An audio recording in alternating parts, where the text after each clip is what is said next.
بسم اللہ الرحمن الرحیم۔ السلام علیکم۔ شادی کی پہلی رات میرا شوہر مجھے کہنے لگا کہ مجھے 3 سوالوں کے جواب دو، اگر تم نے ایسا نہ کیا تو میں تمہیں طلاق دے دوں گا۔ میں ڈر گئی کہ جانے کیسے سوالات پوچھے گا۔ اسی دوران نظر پیچھے پڑی تو کھڑکی میں میری ساس مجھے اشارہ کیا تو میں نے الجھن سے پلیٹ میں رکھی مٹھائی شوہر کے آگے کی تو وہ سوال بھول کر مٹھائی کھاتے ہی سو گیا، اور اب روز ایسا ہونے لگا۔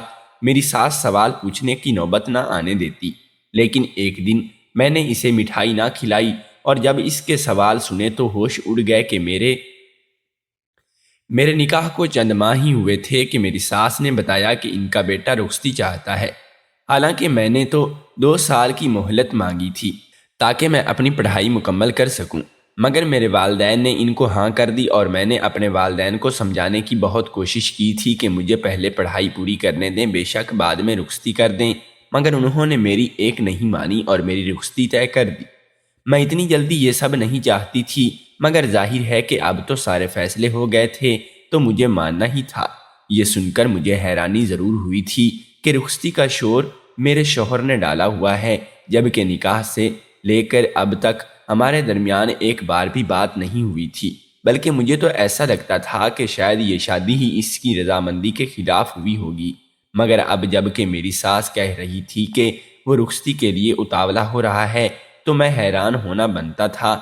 خیر، میں نے سوچا کہ جو بھی ہے اب شادی تو کرنی ہی ہے، تو بہتر ہے کہ اپنے آپ کو ذہنی طور پر تیار کر لیا جائے۔ جس طرح سے میری ساس اپنے بیٹے کی بےتابیاں سنا رہی تھی، مجھے لگا تھا کہ شاید اب وہ مجھے فون کر ہی لے، مگر پھر بھی اس نے مجھے فون نہیں کیا، اور یہ بات مجھے پریشانی میں مبتلا کر رہی تھی۔ لڑکی ہونے کے ناطے میرا فون کرنا بنتا نہیں تھا، اور مجھے میری ساری دوستوں نے بھی منع کیا تھا کہ اگر وہ تمہیں فون نہیں کرتا تو تمہیں بھی کرنے کی کوئی ضرورت نہیں ہے۔ رخصتی سے ایک رات پہلے میرا بہت دل چاہا کہ میں اس سے فون کر کے پوچھوں اور بات کروں تاکہ اگلے دن مجھے اس سے اجنبیت محسوس نہ ہو، مگر میں ہمت نہ کرنے کے باوجود اسے کال نہیں کر پائی۔ جس دن میری بارات آنی تھی، صبح سے ہی میرے دل کو عجیب سا دھڑکا لگا ہوا تھا۔ بار بار مجھے کچھ غلط ہونے کا احساس ہو رہا تھا۔ پچھلے کئی دنوں سے میرا اپنی دوست سے بھی رابطہ نہیں ہو پا رہا تھا، اور مجھے اس کی فکر بھی ستا رہی تھی۔ اس نے وعدہ کیا تھا کہ وہ میری شادی میں ضرور آئے گی، لیکن کل بھی میں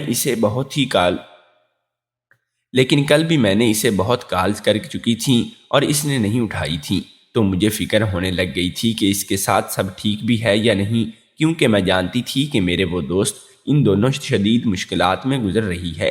خیر، اسی پریشانی میں بارات آ گئی اور مجھے میرے شوہر کے ساتھ جا کر بٹھا دیا گیا۔ اس شادی میں میری اپنی ذاتی پسند یا ناپسند بالکل بھی نہیں تھی، یہ رشتہ میرے ماں باپ کی مرضی سے ہوا تھا، اور حیرت والی بات یہ تھی کہ میں نے اب تک اپنے شوہر کو صرف تصویروں میں ہی دیکھا تھا۔ جب ہمارا نکاح ہوا تو میں ایک کمرے میں تھی اور وہ دوسرے کمرے میں۔ تصویر بھی بعد میں مجھے اماں نے ہی دی تھی، جس کو میں نے ایک دفعہ دیکھنے کے بعد کہیں رکھ دیا تھا۔ اب جب میں سٹیج پر اپنے شوہر کے ساتھ بیٹھی تھی تو میرے دل میں شدید خواہش تھی کہ میں ایک بار تو دیکھوں کہ یہ اصل میں کیسے دکھتے ہیں، مگر وہی بات کہ فطری شرم و حیا اڑا رہی تھی، اور میں نے دل کو سمجھایا کہ بس اب کچھ دیر ہی تو بات ہے کہ جب میں اپنے سسرال میں اپنے کمرے میں پہنچ جاؤں گی تو پھر ساری عمر انہی کو ہی تو دیکھنا ہے۔ اسی لیے میں سر نیچے کر کے بیٹھی رہی۔ رخصتی کے وقت میری ساس میرے ساتھ گاڑی میں ہی تھی، اسی لیے میرا سر اوپر سے نیچے جھک گیا، اور میں نے آگے بیٹھے شوہر کی طرف نظر اٹھا کر بھی نہیں دیکھا تھا۔ گاڑی سے اترنے کے بعد میرا شوہر جانے کہاں چلا گیا، کیونکہ میری ساس ہی مجھے میرے کمرے میں لے کر آئی تھی۔ میں اپنے کمرے کو دیکھتے ہی خوش ہو گئی۔ یہ بہت پیارا کمرہ تھا، کھلا سا تھا اور کشادہ، جس میں 2 بڑی بڑی کھڑکیاں بھی لگی ہوئی تھیں جن سے باہر کا منظر صاف نظر آتا تھا۔ میری ساس مجھے کمرے میں بٹھا کر باہر چلی گئی اور میں اپنے شوہر کا انتظار کرنے لگی۔ کافی دیر تک بھی وہ واپس نہیں آیا تو میں پریشان ہو کر کمرے میں ٹہلنے لگی، اور ٹہلتے ٹہلتے میں کھڑکی کی طرف آ گئی۔ سامنے دیکھا تو میرا شوہر چلا رہا تھا۔ میں جلدی سے بھاگ کر دوبارہ بیڈ پر بیٹھ گئی اور گھونگھٹ نکال لیا۔ کچھ سیکنڈز کے بعد کمرے کے دروازے پر دستک ہوئی اور میرا شوہر کمرے میں آ گیا۔ میں انتظار کرنے لگی کہ وہ میرا گھونگھٹ اٹھائے اور مجھے منہ دکھائے گا، تو مگر جب اس نے ایسا نہیں کیا تو میں نے خود ہی گھونگھٹ اٹھا لیا، اور یہ دیکھ کر میں الجھن اور پریشانی میں مبتلا ہو گئی کہ وہ تو کمرے میں چکر کاٹ رہا ہے، ایسے جیسے وہ کسی سخت پریشانی میں کچھ سوچ رہا ہے۔ پھر ایک دم میرے پاس بیٹھ گیا اور کہنے لگا کہ مجھے تم سے کچھ پوچھنا ہے۔ میں نے حیرانی سے کہا کہ ہاں پوچھیں۔ میرا خیال تھا کہ شاید وہ یہی پوچھنا چاہے گا کہ اس شادی میں میری مرضی تھی یا نہیں، لیکن اس نے عجیب بات کہی۔ کہنے لگا کہ مجھے تم سے 3 سوالات کرنے ہیں اور تمہیں ان تینوں سوالات کے سچ سچ جوابات دینے ہوں گے۔ اگر تم نے ایسا نہیں کیا تو میں تمہیں طلاق دے دوں گا۔ یہ بات سن کر تو میرے ہوش اڑ گئے۔ شادی کی پہلی رات ہی طلاق کے ذکر نے تو میری جان ہی نکال دی تھی۔ آخر سے مجھ سے ایسے کون سے 3 سوالات کرنے تھے کہ میں ڈر گئی۔ میں نے خود پر قابو پاتے ہوئے کہا کہ ہاں پوچھیں، آپ نے جو کچھ بھی پوچھنا ہے میں سچ سچ جواب دوں گی۔ اس سے پہلے کہ وہ مجھے پوچھتا، میری نظر کھڑکی کی پر پڑی تو میری ساس وہاں پر کھڑی تھی اور مجھے اشارے سے کہہ رہی تھی کہ میں اس کے کسی سوال کا جواب نہیں دوں۔ ساتھ ہی اس نے اشارے سے مجھے اپنے پیچھے دیکھنے کے لیے کہا تو میں نے دیکھا کہ وہاں مٹھائی کی ایک پلیٹ رکھی ہوئی تھی۔ میری ساس نے اشارہ کیا کہ میں اپنے شوہر کو کھلا دوں۔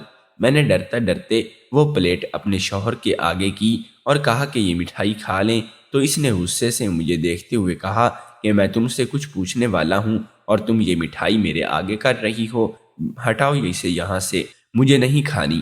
میں نے بے بسی سے اپنی ساس کی طرف دیکھا تو مجھے اشارے سے کہنے لگی کہ میں زبردستی اسے کھلاؤں۔ میں بھلا ایسے کیسے کر سکتی تھی؟ اور یہ چل کیا رہا تھا؟ یہ ماں بیٹے نے کیا راز تھا؟ کیا ایسی بات ہو گئی تھی کہ وہ مجھے اس سے زبردستی مٹھائی کھلانے کا کہہ رہی تھی؟ میں ایسا نہیں کرنا چاہتی تھی، مگر میری ساس مسلسل مجھے اشارہ کر رہی تھی، تو مجبوراً میں نے جلدی سے ایک ٹکڑا مٹھائی کا اٹھایا اور اپنے شوہر کے منہ میں ڈال دیا اور زبردستی اسے کھانے پر مجبور کر دیا۔ کچھ لمحے ہی گزرے تھے کہ وہ ایک طرف لڑک گیا۔ میں فوراً سے چیخی اور اپنی ساس کو آواز دی کہ جلدی سے کمرے میں آئیں، آپ کے بیٹے کو کچھ ہو گیا ہے۔ میری ساس کمرے میں آئی، مگر نہ تو وہ میری طرف پریشان ہوئی اور نہ ہی گھبرائی، بلکہ وہ بہت ہی سکون سے مجھے کہنے لگی کہ ہاں میں جانتی ہوں کہ یہ بے ہوش ہو گیا ہے، تم فکر نہیں کرو، صبح یہ ہوش میں آ جائے گا اور بیتی رات کی ساری باتیں یہ بھول جائے گا۔ اسے یاد بھی نہیں ہوگا کہ تم نے اسے زبردستی مٹھائی کھلائی ہے۔ بس تو ایک بات یاد رکھو کہ جب بھی یہ تم سے کچھ سوالات کرنے کے بارے میں بات کرے تو تم نے جلدی سے اس کو زبردستی یہی مٹھائی کھلا دینی ہے تاکہ وہ یہ سوال تم سے نہ کر سکے۔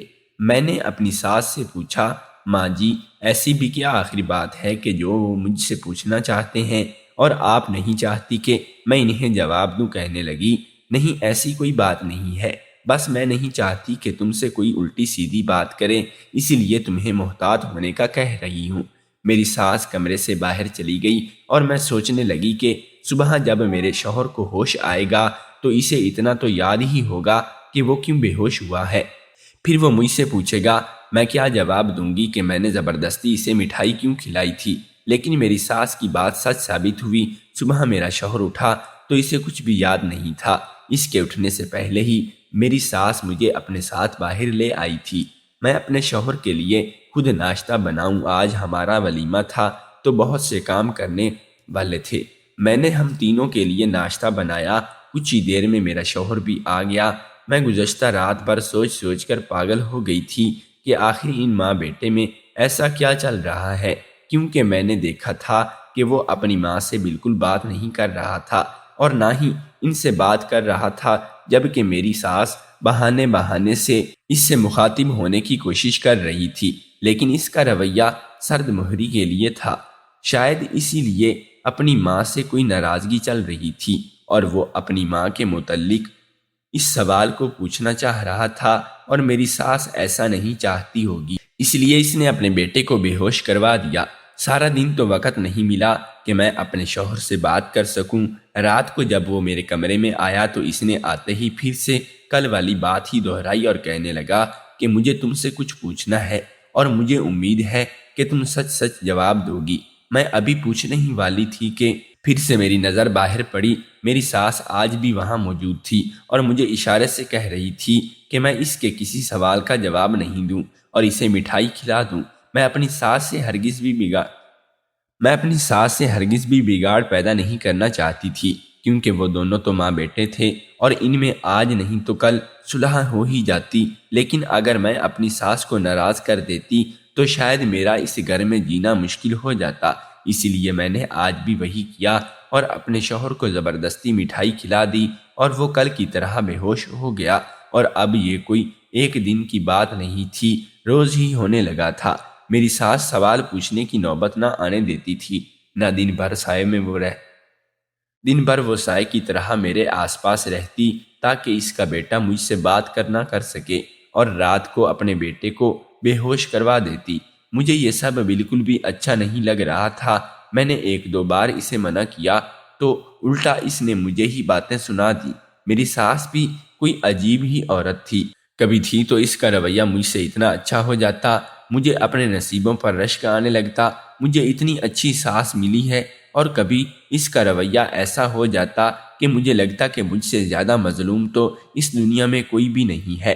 تب وہ بالکل ایسے ہو جاتی جیسے مجھے جانتی ہی نہ ہو۔ شاید دنیا کی ساری ساسیں ایک جیسی ہی ہوتی ہیں، جب دل کیا اچھی بن گئیں اور جب دل کیا بری بن گئیں۔ رخصتی سے پہلے تک تو وہ بہت اچھی ہی تھی، اس کا رویہ تو رخصتی کے بعد بدلا تھا کہ اب اسے اپنے بیٹے کی صحت کی بھی پرواہ نہیں تھی، اور اگر وہ روزانہ اسے بے ہوشی والی دوائی میں مٹھائی کے ذریعے کھلاتی رہتی تو کہیں اس کے بیٹے کو کچھ ہو ہی نہ جائے۔ مجھے اب اپنے شوہر کے بارے میں بہت فکر ہونے لگی تھی۔ ایک دن میں نے سوچ لیا کہ اب جو بھی ہوگا میں اپنے شوہر کو مٹھائی ہرگز نہیں کھلاؤں گی، اور سن کے رہوں گی کہ وہ ایسے کون سے 3 سوال مجھ سے کرنا چاہتا ہے جو میری ساس کے لیے نقصان دہ ثابت ہو سکتے ہیں۔ اس دن جیسے ہی وہ کمرے میں آیا، میں نے کھڑکی کے پردے برابر کر دیے تاکہ میری ساس اندر نہ دیکھ سکے، اور وہ مٹھائی جو میری ساس نے پہلے ہی یہاں پر رکھی ہوئی تھی وہ پڑی رہنے دی، اور آرام سے اپنے شوہر کے سامنے بیٹھ گئی تاکہ وہ بات کا آغاز کر سکے۔ کہنے لگا کہ میں کئی دنوں سے تم سے بات کرنا چاہ رہا ہوں، مگر دن کے وقت وہ موقع ہی نہیں ملتا، اور رات کو پتہ نہیں کیا ہو جاتا ہے اتنی نیند آ جاتی ہے۔ میں نے اس کے آنے سے پہلے چائے بنا لی اور میں نے چائے پکڑاتے ہوئے کہا کہ چائے پی لیں، آپ کو نیند نہیں آئے گی۔ چائے پینے کے بعد وہ کہنے لگا کہ میں نے تم سے رخصتی کا خاص مقصد کے تحت ہی کیا، کیونکہ مجھے 3 سوالوں کے جوابات جاننے ہیں، اور ان سوالوں کے جواب تمہارے علاوہ کوئی نہیں دے سکتا۔ میں نے کہا ہاں، میں جو بھی پوچھنا چاہتا ہوں وہ مجھ سے پوچھیں۔ تو ایک لمحے کے توقف کے بعد اس نے جو سوالات کیے وہ سن کر تو میں دنگ رہ گئی۔ اس کا پہلا سوال یہ تھا کہ وہ روحی کو کیسے جانتی ہوں، اور دوسرا سوال یہ تھا کہ روحی کیسی ہے، اور تیسرا سوال کہ اب وہ کہاں ہے۔ ابھی اس نے یہ سوال پوچھا ہی تھا کہ اسی وقت کمرے کے دروازے پر دستک ہونے لگی اور میری ساس کے کراہنے کی آواز آئی اور اپنے بیٹے کو آواز دے رہی تھی اور اسے کہہ رہی تھی کہ میری طبیعت بہت خراب ہو رہی ہے، مجھے جلدی سے اسپتال لے چلو۔ میرا شوہر گھبراتے ہوئے نیچے بھاگا کہ میں گاڑی نکالتا ہوں، جانے کیوں، لیکن جب مجھے لگا کہ میری ساس ڈرامہ کر رہی ہے اور میرا شک صحیح ثابت ہوا، جیسے ہی میرا شوہر کمرے سے باہر بھاگا تو وہ فوراً ہی ٹھیک ہو گئی۔ مجھے کہنے لگی کہ تم نے میری بات نہ مان کر اپنے حق میں بہت برا کیا ہے، تم نے آج اسے سلایا نہیں۔ میں جانتی ہوں کہ اس نے تم سے روحی کے بارے میں ہی پوچھا ہوگا، لیکن اگر تم نے اسے کچھ بھی بتایا تو میں تمہیں اس گھر سے نکال دوں گی۔ تم اس کو یہی کہو کہ تم اس کے بارے میں کچھ نہیں جانتی۔ میری حیرت ختم ہونے کا نام ہی نہیں لے رہی تھی، اور یہ دونوں ماں بیٹے روحی کے بارے میں ہی کیسے جانتے تھے۔ روحی میری بہت اچھی دوست تھی، لیکن میں آج تک اس سے نہیں ملی تھی کیونکہ ہم دونوں سوشل میڈیا فرینڈز تھے، اور میری اس سے بات چیت فیس بک کے ذریعے ہی ہوتی تھی، اور بہت جلد ہم دونوں دوست بن گئے تھے۔ اگرچہ ہم ایک ہی شہر کے تھے، لیکن اس کے باوجود بھی ملنے کا سبب نہیں بن سکا۔ میں تو روحی سے اپنی ہر بات شیئر کرتی تھی، لیکن وہ بہت ہی کم مجھے اپنے مسائل بتاتی تھی، لیکن اتنا تو میں ضرور جانتی تھی کہ اس کی زندگی ہرگز بھی آسان نہیں ہے، اور اس کے ساتھ کوئی نہ کوئی مسئلہ تو ضرور ہے جس سے وہ مجھ سے چھپاتی ہے۔ ہماری دوستی کو 3 سال ہو چکے ہیں اور میں نے ابھی تک اسے صرف تصویر کی حد تک ہی دیکھا تھا۔ میرا اس سے مسلسل رابطہ رہا تھا، لیکن شادی سے کچھ دن پہلے ہی وہ آف لائن تھی اور واٹس ایپ پہ بھی اس کا نمبر نہیں لگ رہا تھا، جس کی وجہ سے میں خود پریشان ہو رہی تھی کہ جانے اب کس حال میں ہوگی۔ روہی نے تو مجھے اپنے گھر کا پتہ بھی نہیں دیا تھا، اور ورنہ میں خود اس کے گھر بھی چلی جاتی۔ میری اس سوشل میڈیا دوست کا تو میرے گھر میں بھی کسی کو معلوم نہیں تھا، تو پھر میرے شوہر کو اور میری ساس کو کیسے معلوم ہو گیا کہ وہ میری دوست ہے؟ اور وہ ان کی کیا لگتی تھی کہ انہوں نے مجھ سے اس کے بارے میں سے سوالات کرنے شروع کر دیے تھے؟ ضرور کچھ تو بڑی بات تھی، کچھ تو گڑبڑ تھی، اور کوئی تو ایسا راز تھا جس سے ان دونوں نے مجھ سے چھپایا تھا۔ اور میرے شوہر کا تو کہنا یہی تھا کہ اس نے روہی کے بارے میں جاننے کے لیے ہی مجھ سے شادی کی تھی۔ مجھے ایسا لگنے لگا تھا کہ میں کسی گہری سازش کا شکار ہو گئی ہوں۔ میرا شوہر جلدی سے واپس آیا تو میرے ساس کہنے لگی کہ بیٹا اب میں ٹھیک ہوں، بہو نے میرے ہاتھ پاؤں مسلے ہیں اور دوا کھلائی ہے تو مجھے ہوش آ گیا ہے، میں اپنے کمرے میں جا رہی ہوں۔ وہ تو مجھے ڈرا دھمکا کر اپنے کمرے میں چلی گئی اور مجھے سوچوں میں چھوڑ گئی کہ مجھے کیا کرنا چاہیے۔ کیا مجھے اس بارے میں کوئی بات اپنی شوہر سے کرنی چاہیے یا پھر خاموشی بہتر حل ہے؟ اپنی ماں کے جانے کے بعد میرے شوہر پھر سے مجھ سے کہنے لگا کہ تم نے میرے سوالوں کے جواب نہیں دیے۔ اپنی ماں کے جانے کے بعد میرا شوہر پھر سے مجھ سے کہنے لگا کہ تم نے میرے سوالوں کے جواب نہیں دیے۔ مجھے بتاؤ، اس پل مجھے اس سے بہتر کچھ نہیں لگا۔ میں اس کو زبردستی پھر سے مٹھائی کھلا کر بے ہوش ہی کر دی، کیونکہ میں اس کا کسی بھی حال میں جواب نہیں دے سکتی تھی۔ اگر میں اس کو سب کچھ سچ سچ بتا دیتی تو میری ساس اپنا وعدہ کے مطابق مجھے اس گھر سے نکال دیتی، اور میں نہیں چاہتی تھی کہ میں اپنے والدین سے پر بوجھ بن کر جاؤں۔ اور جب کہ میری شادی کو ابھی کچھ ہی دن ہوئے تھے، اگلے دن میں نے اپنی ساس سے پوچھنے کی بہت کوشش کی کہ آپ دونوں روہی کو کیسے جانتے ہیں اور اس کے بارے میں کیوں اتنا پوچھ رہے ہیں، مگر وہ مجھے ٹال گئی اور کہا کہ تم نے بس اس کے بارے میں اپنے شوہر کو کچھ نہیں بتانا ہے۔ میں نے تنگ آ کر پوچھا کہ کب تک نہیں بتاؤں، تو وہ روز یہی سوال کرتے ہیں کہ آپ کب تک اس کو بے ہوش کرتی رہیں گی؟ تو وہ کہنے لگی کہ بس 2-4 دن کی بات ہے، پھر سب ٹھیک ہو جائے گا۔ میری ساس صاحبہ کیا کرنے کا پلان بنا رہی تھی۔ میں نے روہی سے بات کرنے کے لیے بہت کوشش کی، مگر اس کا نمبر بند جا رہا تھا۔ اسی وقت میرا شوہر بھی گھر واپس آ گیا تو میری ساس جلدی سے مجھے لے کر اپنے کمرے میں چلی گئی، اور وہ سیدھا ہم دونوں کے پیچھے ہی آ گیا اور اپنی ماں کو کہنے لگا کہ ماں، آج نہیں میں آپ کی چال سمجھ چکا ہوں کہ آپ نہیں چاہتی کہ میں اس کے بارے میں، روہی کے بارے میں بات کروں، اور اسی وجہ سے آپ نے اتنے دنوں تک مجھے روکے رکھا، لیکن اب بس آپ اسے میرے سوالوں کے جواب بھی دینے ہوں گے اور ساری بات بھی آپ کے سامنے ہوگی۔ میں نے کہا ٹھیک ہے، آپ جو پوچھیں گے میں آپ کو اس کے بارے میں سب سچ بتا دوں گی، مگر آپ یہ بتائیں کہ آپ کو کیسے جانتے ہیں کہ اس کے بارے میں کیوں پوچھ رہے ہیں؟ اور وہ مجھے اپنی کہانی بتانے لگے۔ روہی میری دور کی خالہ زاد کزن ہے۔ 5 سال پہلے میں نے اس سے شادی پر دیکھا تھا اور تب سے ہی اس کو پسند کرنے لگا تھا، مگر میری ماں کی ان لوگوں سے بنتی نہیں تھی۔ سالوں پہلے ہی لوگوں کے درمیان کافی جھگڑا ہو گیا تھا، اور جس کی وجہ سے ان کے بول چال بند تھی، اور روہی بھی مجھے پسند کرنے لگی تھی۔ ہم دونوں نے فیصلہ کر لیا کہ شادی کریں گے تو ایک دوسرے سے ہی کریں گے۔ پہلے تو نہ میری ماں مانی اور نہ ہی اس کے گھر والے مانے، لیکن پھر آہستہ آہستہ 2 سالوں تک ہم لوگوں نے کوشش کر کے اپنے گھر والوں کو منا ہی لیا اور ہماری منگنی بھی ہو گئی۔ لیکن پھر ایک دن مجھے کچھ بھی بغیر بتائے وہ روہی سی منگنی توڑ دی۔ میں جب وجہ پوچھنے اس کے گھر گیا تو اس کے گھر والوں کا وہ علاقہ چھوڑ کر جا چکے تھے۔ مجھے کچھ نہیں معلوم تھا کہ اس نے ایسا کیوں کیا اور کس وجہ سے کیا۔ اس دن کے بعد تو میں اسے پاگلوں کی طرح ہی ڈھونڈ رہا تھا، اور اس نے مجھے سوشل میڈیا سے بھی بلاک کر دیا تھا۔ پھر میں نے نقلی آئی ڈی بنا کر اس کی آئی ڈی فالو کی تو اس کی ہر آئی ڈی میں مجھے تمہارا کمنٹ نظر آتا، جس سے مجھے پتہ چلا کہ تم دونوں آپس میں کافی گہری دوست ہو۔ میں نے تمہیں میسیجز میں روہی کے بارے میں پوچھنے کے لیے میسج کیے تھے، لیکن میرا خیال ہے کہ تم نے اب تک وہ دیکھے ہی نہیں ہوں گے۔ پھر کچھ ماہ کے بعد تم دونوں نے شاید مجھے بلاک کر دیا، کیونکہ مجھے چاہنے کے باوجود بھی دونوں کی آئی ڈی نہیں مل رہی تھی۔ اسی وقت مجھے یاد آیا کہ میرے میسیجز کے سپیم باکس میں اکثر مجھے روحی کے بارے میں کچھ میسیج ملتے تھے۔ پھر جب میں نے روحی کو اس آئی ڈی کے بارے میں بتایا تو اس نے مجھے یہ مشورہ دیا کہ وہ جو کوئی بھی ہے اس کو بلاک کر دوں۔ تو اس کا مطلب تھا کہ وہ یہی تھا کہ میرا شوہر۔ میں نے اس سے پوچھا کہ پھر آپ نے مجھے سے شادی کیوں کی؟ آپ کو اس کو ہی تو ڈھونڈنا چاہیے تھا۔ تو وہ کہنے لگا کہ میں اس کی تلاش سے مکمل طور پر مایوس ہو چکا تھا۔ پھر میری ماں نے زبردستی میرا نکاح تم سے کروا دیا۔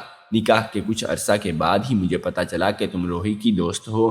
وہ اس طرح کہ اس دن میں اور امی تمہارے گھر پر آئے تھے تو تمہاری باتیں ہم دونوں نے سن لی تھی اور اپنی بہن سے روحی کے بارے میں بات کر رہی تھی کہ وہ دنوں سے تمہاری اس سے کوئی بات نہیں ہوئی ہے۔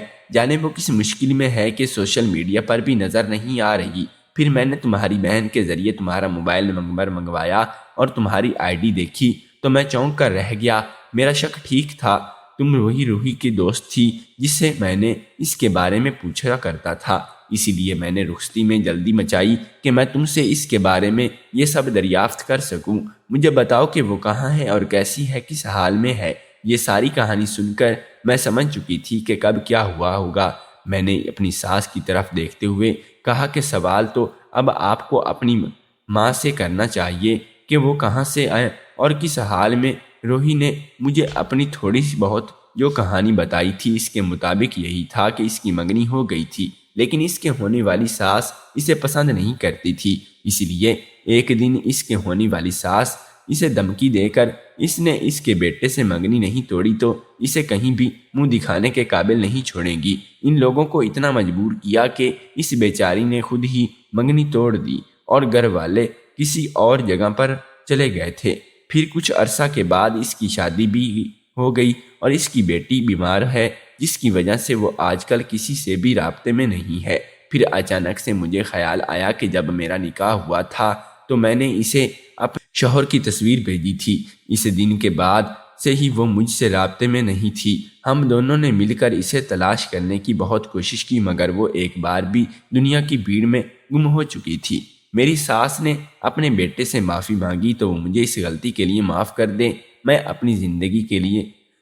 اپنی زندگی کو لے کر پریشان تھی کہ میرا شوہر تو کسی اور کو پسند کرتا تھا، جانے وہ میرے ساتھ کیسے زندگی گزار پائے گا۔ لیکن کچھ عرصہ کے بعد وہ ٹھیک ہو گیا اور مجھے کہنے لگا کہ اس سب میں تمہارا تو کوئی قصور نہیں ہے، اسی لیے بے فکر رہو اور میں تمہارے ساتھ کوئی زیادتی نہیں کروں گا، تمہارے حقوق و فرائض کو مکمل ایمانداری سے پورا کروں گا۔ شاید اس نے بھی یہ مان لیا تھا کہ روحی اس کے نصیب میں نہیں تھی۔ بس دیکھنا یہ تھا کہ میں نے اپنی ایک بہترین دوست کو کھو دیا تھا، مگر امید تھی کہ شاید وہ کہیں مل جائے۔ دوستو، اگر آپ کو ہماری کہانی پسند آئی ہو تو نئے آنے والے دوستوں سے گزارش ہے کہ ہمارے چینل کو سبسکرائب ضرور کر لیں۔ شکریہ۔